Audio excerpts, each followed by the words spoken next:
there are different needs in the fashion world, and I'm not sure I can feed them. Everybody's Historia y moda es un recorrido por nuestra cultura, el arte, la economía, la política y los roles de género que han tejido nuestra sociedad desde la prehistoria hasta el día de hoy. Todo esto teniendo la moda como hilo conductor. Este es un viaje para quienes quieran conocer su pasado, entender su presente y escribir su futuro. Somos Diana y Ceci y te acompañaremos en este apasionante viaje. Bienvenidas y bienvenidos. ¿Cuáles son los posibles significados de los giros simbólicos de las contraculturas de fin de siglo? ¿Cómo interpretar la violencia de los rituales de algunas formaciones contraculturales en América Latina? ¿Cómo podemos intentar la lectura del discurso fragmentado de las marginalidades culturales en la era de la sociedad mundializada?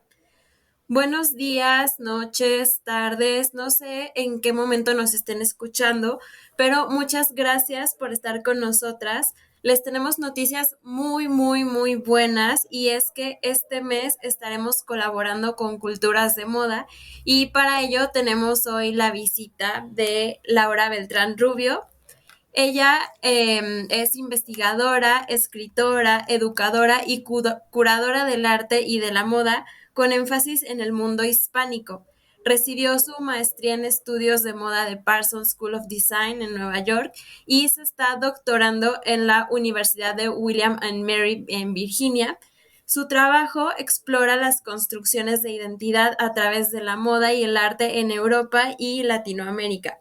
Laura es una gran proponente de la necesidad de ampliar los debates académicos al público general y ha encontrado un gran potencial para lograrlo en las humanidades digitales.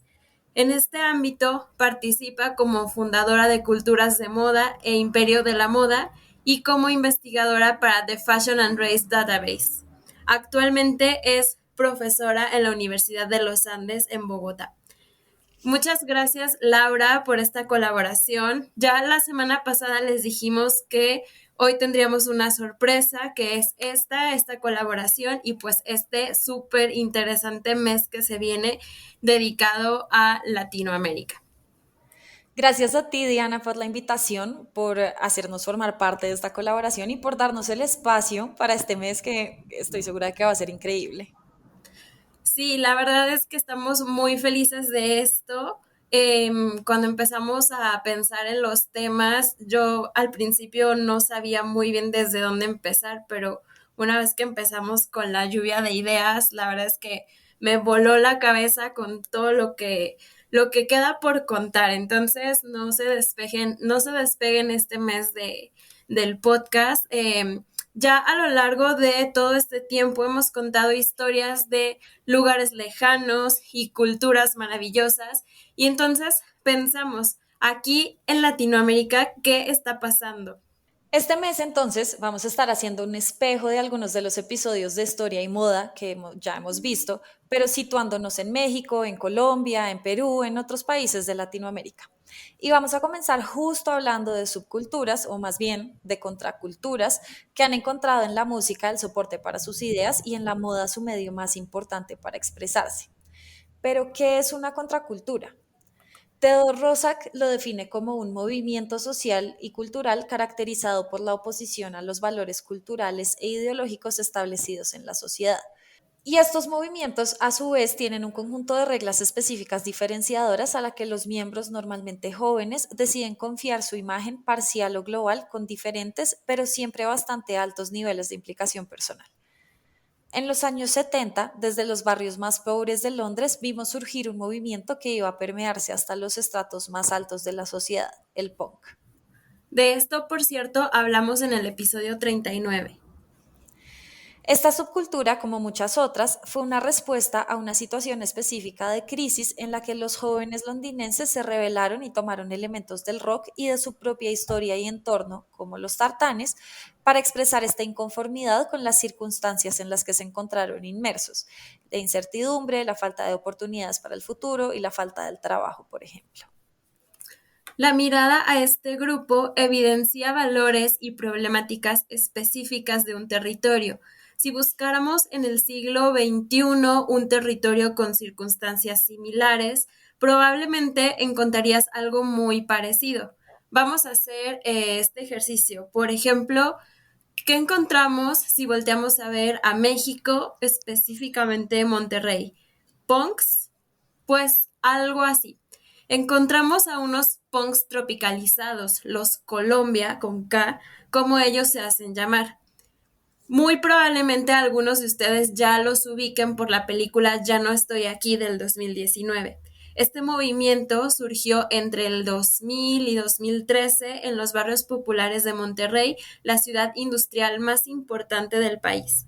Se caracterizaban por una música que mezclaba el hip hop y la cumbia colombiana rebajada, o sea que es más lenta, y también por una peculiar manera de peinarse y de vestir. Utilizaban estilizados y complicados peinados con mucho gel y pantalones anchos, camisas a cuadros y motivos religiosos del catolicismo, rompiendo con los patrones culturales existentes en una ciudad conservadora. Su estilo es una combinación del estilo de vida de los cholos chicanos de California, Estados Unidos, y la adaptación de la cumbia colombiana, que ya de por sí es un ritmo mestizo que nació principalmente de la mezcla de sonidos del Caribe y percusiones de origen africano, y esto lo suman a ritmos locales. Y se preguntarán qué tiene que ver Colombia si estamos hablando del norte de México. Bueno, pues estos grupos son los herederos de una tradición que comenzó hacia los años 60, cuando a Monterrey llegaron los primeros vinilos de música cumbia. Así, en México comenzaron a sonar los cantos de juglares colombianos como los corraleros de Majagual, Aníbal Velázquez, Lisandro Mesa, Policarpo Calle, etc. Un fenómeno parecido sucedía al mismo tiempo en Argentina con los cumbieros o villeros. Estos discos llegaron por dos lados, por el norte y por el sur. Al ser Monterrey una ciudad industrial, necesitó traer a personas de otros lugares y otros países del sur a trabajar. Pero también llegaron desde Texas, en Estados Unidos, en donde migrantes colombianos viajaban a Monterrey acompañados de su música. Ni la música de la clase social alta, ni la música tradicional, que en este caso era la música norteña, representaba el sentimiento de la gente que iba llegando a la ciudad. Lo mismo pasó con el rock, que dejó de ser accesible para los punks.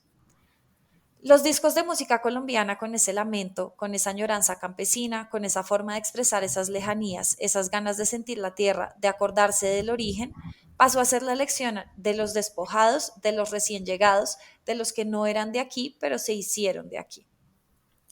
Al principio, muchos Colombia eran jóvenes que escuchaban rock, metal o punk, pero que al descubrir la cumbia se sintieron identificados.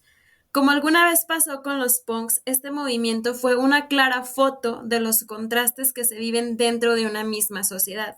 Monterrey es una de las ciudades más importantes del país, símbolo de la clase empresarial y acaudalada de México.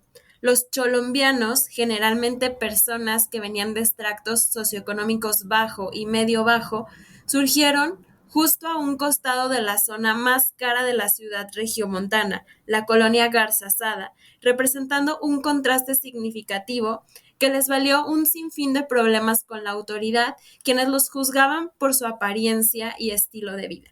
Las colonias populares de la zona, como la Independencia, albergaron a gran parte de este movimiento, sumado al constante tránsito de migrantes colombianos rumbo a la frontera norte, que en ocasiones no llegaban y preferían quedarse a vivir en la región.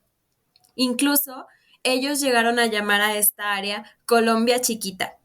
El estilo de los Colombia se apoyaba fuertemente en lo handmade, pues cada una de las prendas de vestir de los cholombianos, ya sean playeras, las favoritas, por cierto, eran unas Ralph Lauren piratas, pantalones, tenis, estos y a fuerzas eran Converse blancos e incluso las gorras estaban intervenidos por ellos mismos. Destacaban las prendas en tallas mucho más grandes de la suya, probablemente para simbolizar el deseo de ocupar un espacio más grande, con estampados religiosos. La Virgen de Guadalupe y San Judas eran los más frecuentes, y el uso de paliacates era una clara influencia de los cholos, que a su vez lo usan como representación de sus orígenes prehispánicos. Además de las cabezas rapadas y las largas patillas fijadas con exceso de gel. A pesar de que la gente catalogaba su estilo como desagradable, ellos se mostraban orgullosos. La forma de vestir y de actuar obedecía a la oportunidad de reinventarse. Cuando naces en unas condiciones diferentes y complicadas y las contrastas con las que ves en la tele o en otras partes de la ciudad, te rebelas y formas una familia externa con otros que se sienten igual que tú. Tejidos a mano en grandes dimensiones, el característico escapulario era parte de la identidad del cholombiano. En él llevaban su nombre y el del lugar a donde pertenecían, con el fin de que los sonideros les mandaran saludos durante la fiesta. Algunos incluso llevaban tejido XCH 1420, una estación regiomontana que se transmitía en AM, que se volvió parte del movimiento, pues la usaban para mandarse mensajes a través de la radio con sus amigos y familiares. En la XEH 1420 se podían escuchar horas y horas de una extraordinaria colección de cumbia. Tristemente, hoy hablamos de este movimiento en pasado, ya que su fin llegó en el 2013 debido a la falta de aceptación de su forma de hablar, de vestirse, de comunicarse, su apariencia y el hecho de que se les relacionara con pandillas y el consumo de drogas comenzaron a marcar un estigma sobre muchos Colombia. La desaparición del movimiento se relaciona de manera oficial con el asesinato de integrantes de la banda Combo Colombia en enero de ese año, en hechos relacionados con grupos del crimen organizado de la región. Los colombianos representaron una tribu auténtica y rebelde, que se alejaba del estereotipo y rompía esquemas. Sin embargo, la cultura de la cumbia persiste y hoy en Monterrey muchos mexicanos se sienten cercanos a Colombia gracias a la cumbia. En el barrio La Independencia, la mera mata de la cumbia en Monterrey, es común ver grafitis y murales con los colores de la bandera colombiana.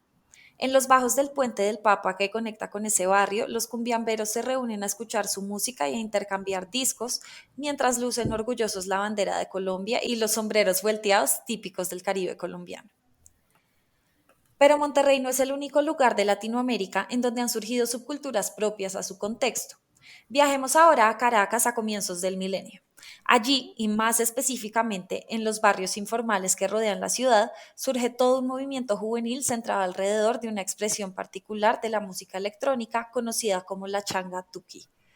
La changa tuki es una manifestación musical contemporánea que toma ejemplos de la música electrónica para crear sonidos típicamente caraqueños y que con frecuencia son interpretados como violentos y poco melódicos. Igual que otros géneros de la música electrónica, la changatuki es contestataria y revolucionaria, especialmente porque rompe drásticamente con el orden musical que se había establecido a lo largo de la historia. La changa tuki surge en las zonas populares de Caracas, en fiestas clandestinas organizadas en horas del día de viernes a domingo entre jóvenes menores de edad, tan jóvenes que podían tener 12 años. En estas fiestas clandestinas, llamadas matinés, se reunían hasta miles de jóvenes para bailar en canchas, sótanos y polideportivos. Así, la música y el baile se convierten en elementos esenciales de la existencia tuki. Así lo argumentan Juan Pedro Cámara y Jesús Torrivilla, quienes dicen que para hacer tuki hay que saber bailarlo. El baile de la changa tuki era peculiar, con un ritmo cada vez más acelerado. Se partía de los pasos básicos de géneros establecidos como el hip hop e incorporaba nuevos elementos como las piruetas del breakdance, la precisión robótica del pop y la soltura en las caderas de la salsa. Algunos referentes más específicos también se integraron, como el moonwalk de Michael Jackson y la sincronía perfecta del grupo de baile Jabberwockies. Pero lo cierto es que, al combinar todos estos elementos musicales y pasos de baile, la changa tuki alcanzó la originalidad. La música y el baile que se presenciaban en las interminables y clandestinas matinés fueron la base para la estética característica de los jóvenes caraqueños conocidos como tukis. La comodidad era esencial, por lo que la ropa era casi siempre deportiva con intervenciones gráficas, poco típica de lo que en la época se acostumbraba usar para la rumba legal en locales caraqueños más pretenciosos. El conjunto de pantalones cortos, camiseta o playera, pañuelo a la frente y zapatillas deportivas era de rigor entre estos jóvenes. Los zapatos contenían destellos de flúor y las camisas eran anchas. Los pantalones, anchos en la entrepierna, se ajustaban en las pantorrillas. Los rotos y los ruedos sucios demostraban la avidez e intensidad del baile. Los colores neón hacían parte esencial de la pinta tuki y los zapatos, con muchísima frecuencia, tenían importantes destellos de flúor. Los principales accesorios eran los lentes cuadrados de monturas finísimas, con lentes de colores radiantes y de vez en cuando gorras de visera plana. Los excesos y la violencia no se daban solamente en el baile, el desgaste no era solo en el vestir. El uso de drogas y sustancias psicoactivas era cada vez más común en las matinés y entre los jóvenes que participaban en ellas. A esto se sumaban las peleas entre bandas que en ocasiones llegaron a permear el ambiente de las matinés. Tal vez por esa asociación con la violencia y las drogas es que a los tukis se les ha estigmatizado tanto en Venezuela, un fenómeno que se asemeja a la estigmatización de otras subculturas en distintos lugares del mundo. A los tukis se les asoció con las drogas, la delincuencia y por su entorno socioeconómico con la violencia del gueto. Y esta estigmatización se extendió a todos los jóvenes que parecían tuki, independientemente de si participaban o no en las matinés o en actos de violencia juvenil en los barrios informales. Pero los jóvenes también deben entenderse como agentes sociales que en muchas ocasiones se agrupan en movimientos subculturales y contraculturales para generar espacios de entendimiento en donde puedan superar la estigmatización violenta por parte de la ciudad. Este entendimiento puede ser el baile en el caso de los tukis. La ropa también es esencial en la formación del colectivo, pues es el elemento que le permite a los jóvenes no solo desplegar, comunicar, mostrar y hacer real su identidad, sino también encontrarse e identificarse entre ellos y sus pares. Además, estos movimientos pueden entenderse como espacios de escapismo, en donde los jóvenes buscaban otras experiencias y narrativas para construir sus propias vidas. En los barrios informales de Caracas, así como en muchos otros contextos populares de Latinoamérica, las condiciones de la niñez son difíciles, con altísimas tasas de deserción escolar y embarazo adolescente, además de que los niños terminan estando sujetos a la violencia desde edades muy tempranas. En algunos casos, esto obliga a un paso a la adultez bastante precoz, ayudado en el caso de los tuki por la fiesta, el baile, el alcohol y las drogas. En el 2007, la Ley de Protección del Niño y el Adolescente, LOPNA, prohibió las matinés y en consecuencia apagó la efervescencia tuki en los barrios de Caracas. Atrás quedaron los principios tuki que tan claramente se expresan en su manifiesto. El beat es cosmogónico, el dolor del mundo ya no pesa porque tenemos pies para bailarlos, para perdonar. Supimos domesticar el cinetismo, hicimos vibrar el color. El alfabeto es subversivo. Rechazamos la mesura de la I latina por la bifurcación dionisíaca de la griega. Respondemos con el neón. Caracas nos atenaza con el rapto de sus quejidos, pero en ella somos felices y a cambio nos reunimos alrededor de su fuego. La mortadela es el plato goliardo. Creemos en la arepa y en el ron, en la cerveza que lava la sangre de los escalones. A la policía siempre con recelo, la única autoridad es el sound system. Pero esto no quiere decir que el movimiento haya desaparecido completamente. Pox, Pacheco y Baba son los nombres de algunos de los DJs que animaron las matinés y que una década después continuaban ofreciendo su música para una escena tuki renovada, en donde protagonizan los autoproclamados alternativos de clase media. El look de esta nueva changatuki lo componen lentes de montura grande, camisas de cuadros completamente abotonadas, tatuajes, melenas largas desordenadas y estampados. La emergencia de la changatuki en los sectores populares de Caracas es una muestra de cómo los jóvenes construyen sus propias narrativas, incluso a pesar de las restricciones impuestas por gobiernos y figuras de autoridad o de los intentos por instaurar militancias e ideologías en todo un país. Tal y como lo aseguran Juan Pedro Cámara y Jesús Torrivilla, los jóvenes construyen una utopía a partir del baile como lenguaje de sobrevivencia. Y es también la música el punto de partida para los Rollingas en Argentina. Allá por los 90, cuando los Rolling Stones alcanzaban su punto más alto, parecían sonar por todos lados, como también lo hacían Papo, Ratones Paranoicos, Viejas Locas, figuras del rock que influenciaron y dieron origen a una de las tribus más argento que las demás. Al principio, durante el surgimiento inicial de la subcultura en Argentina, un rolinga era considerado un rockero cheto, es decir, de una clase social muy acomodada, lo que en México diríamos fresa.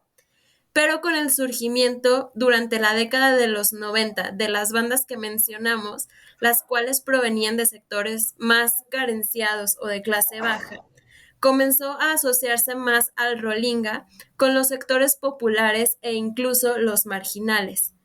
También contribuyeron a su despegue el mal pasar económico, cultural e institucional de la Argentina durante la presidencia de Carlos Saúl Menem y el fenómeno de las barras bravas en Argentina.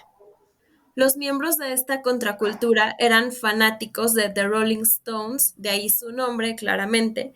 La tribu nació en 1981, luego del lanzamiento del álbum Tattoo You y en especial del sencillo Smart Me Up, perteneciente a este mismo álbum.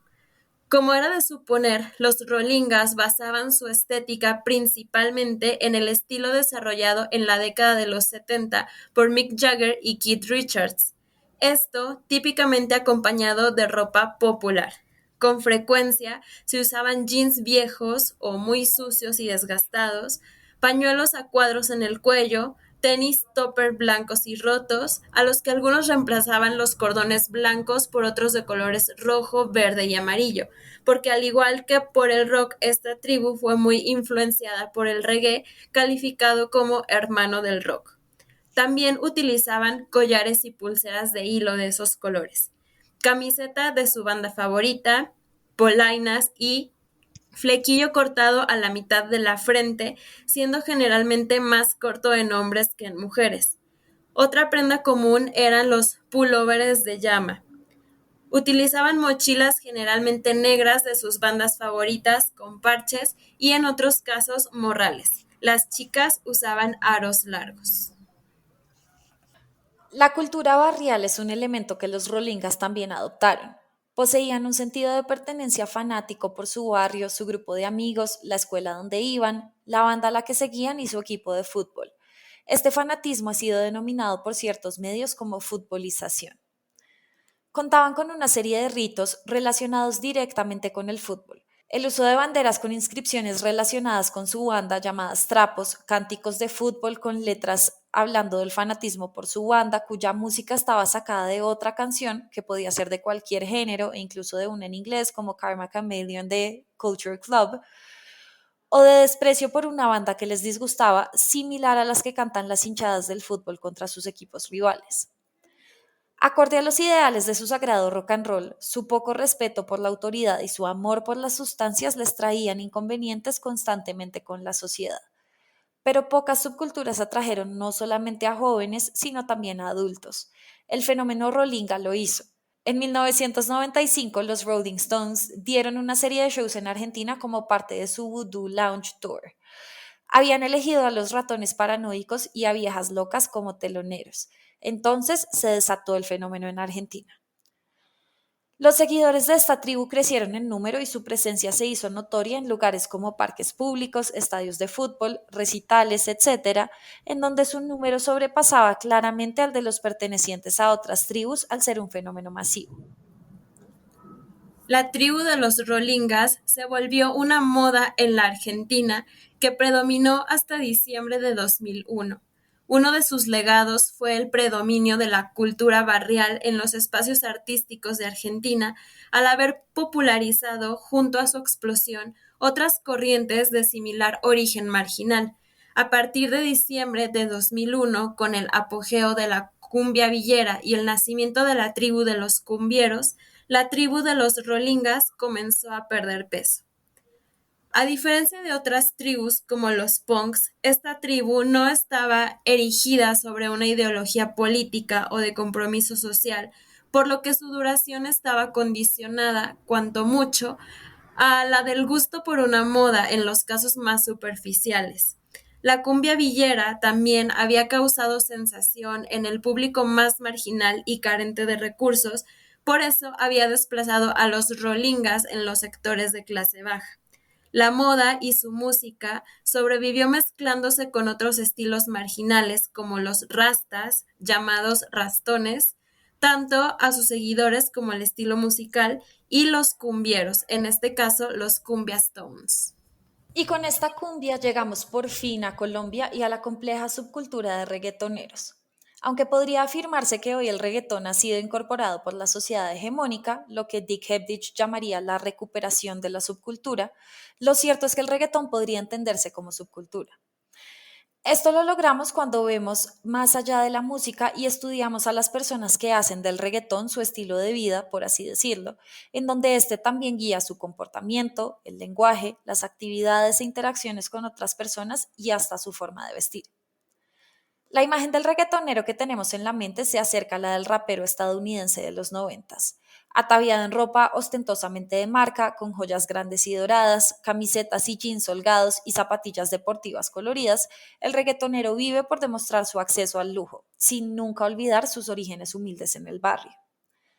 Como género musical urbano, el reggaetón surgió en la década de 1990 en Puerto Rico, resultado de la fusión del dancehall jamaiquino, el reggae panameño en español y el hip hop de Estados Unidos. El reggaetón llegó a Colombia a comienzos de los 2000. Cuenta el mito que fue importado por la emisora Rumba Estéreo en el 2003.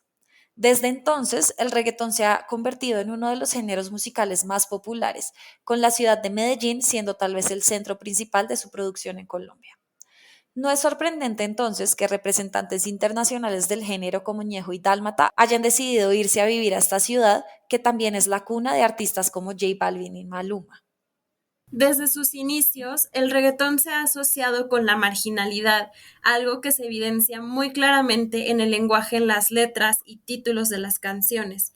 Estos hacen referencia a la pobreza, al gueto, a la mafia, las drogas, la delincuencia y el alcohol. Además, se mencionan el baile, la sensualidad de las mujeres y la actividad sexual. Todo esto fomenta la identificación con los jóvenes de barrios humildes. El lenguaje típico del reggaetón puede llegar a ser complicado, sobre todo porque se aleja del español estándar. Hay palabras como dembow, jangueo y perreo que se asocian directamente con el género musical, pero que en la vida diaria solamente quienes realmente pertenecen a la subcultura reggaetonera llegan a usar. Un estudio de la Universidad Nacional de Colombia comprobó que solamente el 10% de los jóvenes que escuchan reggaetón comprenden las palabras y expresiones que se usan en las letras de las canciones. Esto sugiere que quienes hacen parte de la subcultura han desarrollado su propia jerga, tal y como lo hicieron, por ejemplo, los punks en su momento. Por sus orígenes humildes y la ostentación entre los reggaetoneros, hay quienes afirman que las características de esta subcultura se relacionan directamente con el narcotráfico. Igual que el traqueto, el reggaetonero proviene de los barrios pobres excluidos durante décadas por las clases tradicionales y de la élite colombiana. Su estética es una de ostentación, con una actitud desafiante y machista que busca hacer visible su virilidad a través del éxito económico, reflejado en la acumulación material, la agresión social y física y el estar rodeado de mujeres bellísimas y sensuales a quienes se objetiviza con mucha frecuencia. Todo eso sin contar el uso de alusiones a la mafia, a veces tan claras como el grupo Gente de Zona, que se hace llamar la mafia musical. Como ha sucedido en el caso de otras subculturas, los jóvenes reggaetoneros han sido estigmatizados como personas sin valores y sin virtudes porque sus prácticas culturales se alejan de las prácticas de la cultura nacional predominante, además de que las letras del reggaetón sean consideradas obscenas. Esto ha causado presión social, marginación, abandono y muchas veces rechazo por parte de la sociedad hegemónica colombiana y de las élites en quienes se centran la economía y el poder. Para muchas personas hoy, el reggaetón escasamente alcanza la categoría de género musical. En el mejor de los casos, es algo que se baila en noches de fiestas. El reggaetón ha pasado de ser una subcultura de jóvenes marginalizados que se enfrentan a la violencia y la pobreza a diario y se ha convertido en parte importantísima de la cultura popular de Colombia y Latinoamérica. Esto refleja lo que podríamos considerar el ciclo de vida de todas las subculturas. Pasan de ser propias de grupos juveniles marginalizados que se rebelan a su propia manera de la sociedad hegemónica a convertirse en algo popular que se comercializa y pierde su esencia al convertirse en un estilo o tendencia. Pero no podemos olvidar que para muchos jóvenes en los últimos 20 o 30 años el reggaetón ha sido un estilo de vida y por eso es tan importante reconocer las manifestaciones culturales de la juventud para entender sus orígenes, sus propósitos y los elementos que las componen. El discurso de las marginalidades, muchas veces signadas por el delirio y la contradicción, pone en evidencia que no se puede seguir aspirando a una identidad cultural única, entendida como metarealidad de una nacionalidad o de un hipotético ser latinoamericano. Se necesita una concepción que privilegie la diversidad, la espontaneidad y la caducidad que expresan los segmentos que integran la sociedad civil contemporánea, heterogénea, compleja y globalizada. La vida en sí misma carece de sentido, adquiere un sentido provisional cuando se expresa como conflicto social, o al menos se vuelve más interesante. Y con esto llegamos al final de este episodio, no sin antes agradecerte, Laura, nuevamente y a Culturas de Moda por este proyecto que creamos en conjunto y a ustedes por escucharnos. Cuéntenos qué contraculturas existen en sus países. Déjenos sus comentarios aquí o en nuestro Instagram, historia y moda_. No olviden seguir también a Culturas de Moda y vuelvan la próxima semana por otra dosis de cultura, contraculturas, tribus, historia y moda latina. Chao.